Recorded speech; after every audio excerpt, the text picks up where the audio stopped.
नेताओं का काम सिर्फ कहना है, करना नहीं करना किसी को नहीं पता है। अब राजस्थान में हमारे शिक्षा मंत्री मदन दिलावर कह तो बहुत कुछ जाते हैं कि ये करवा दूंगा वो करवा दूंगा, वास्तविकता क्या होती है इससे ये कभी रूबरू नहीं हो पाते हैं। अब देखिए, गत इनके कार्यकाल में बहुत सारे ऐसे वादे जिन्होंने की लेकिन पूरे नहीं हुए हैं अभी तक। एक तो मोटा मोटा मुझे ये याद है, क्योंकि कुछ समय पहले काफी ज्यादा कंट्रोवर्शियल मुद्दा रहा था कि सरकारी स्कूल और प्राइवेट स्कूल की जो यूनिफॉर्म है वो एक ही होगी भाई साहब। ये सबसे बड़ा एक, अभी तक मैं आपकी इस पूरी डिटेलिंग में गई नहीं हूं, लेकिन ये मुद्दा मुझे मोटा मोटा इसलिए याद है क्योंकि काफी ज्यादा कंट्रोवर्सी मैंने अपने आसपास के एरिया में भी सुनी थी। क्योंकि कई बच्चे हैं जो हाल ही में स्कूल बदल के गए थे, नई यूनिफॉर्म्स आई थी और उनके पेरेंट्स परेशान थे कि लो भाई अब फिर से ये दिक्कत आ जाएगी। लेकिन पैसा बोलता है और राजस्थान में जितना भ्रष्टाचार चलता है सामने भी दिख जाता है और पीठ पीछे तो खैर दिखा हुआ रहता ही है।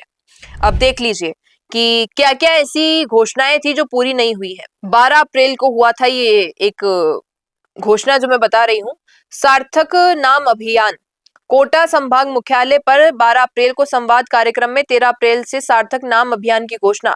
स्कूल के बच्चों के अटपटे या अनुचित नाम को बदलने का अभियान शुरू हुआ। सुझाए नामों को लेकर विरोध के बाद 15 अप्रैल को अभियान रोकना पड़ा, क्योंकि हाल ही में ये बहुत ज्यादा कंट्रोवर्सी में रहा था भाई साहब कि जिन बच्चों के अटपटे नाम है तो खुद ही स्कूल बदल देगा, सरकार बदल देगी ताकि बच्चे को बाद में जाके ह्यूमिलेट नहीं किया जाए, ट्रोल नहीं किया जाए। लेकिन इस मुद्दे के अगेंस्ट में इतना सब कुछ हुआ कि 3 दिन के भीतर ही इसको रोकना पड़ा। अंग्रेजी मीडियम स्कूलों में हिंदी मीडियम।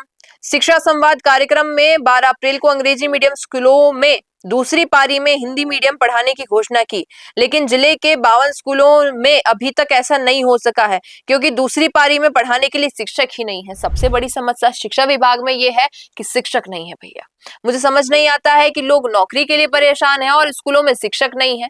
अगर बीच में दिक्कत क्या आ रही है, जिन लोगों को नौकरी चाहिए आप उन्हें शिक्षक बनाकर बिठा दीजिए ना पढ़ाने के लिए, लेकिन वो भी नहीं हो रहा है। 21 नवंबर 2025 को स्थानीय वेशभूषा कि सभी सरकारी गैर सरकारी स्कूलों में विद्यार्थियों एवं स्टाफ को सप्ताह में एक दिन स्थानीय वेशभूषा पहनकर आने को प्रेरित करने के लिए कहा।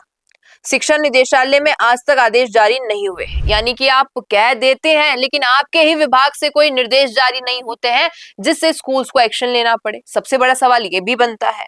उसके बाद विद्यार्थियों की उपस्थिति। विद्यार्थियों के स्कूल नहीं पहुंचने की सूचना को अभिभावकों के मोबाइल नंबर पर मिलेगी। अभी तक इस व्यवस्था की कार्य योजना नहीं बनी है, नए सत्र के लिए आदेश नहीं आए हैं।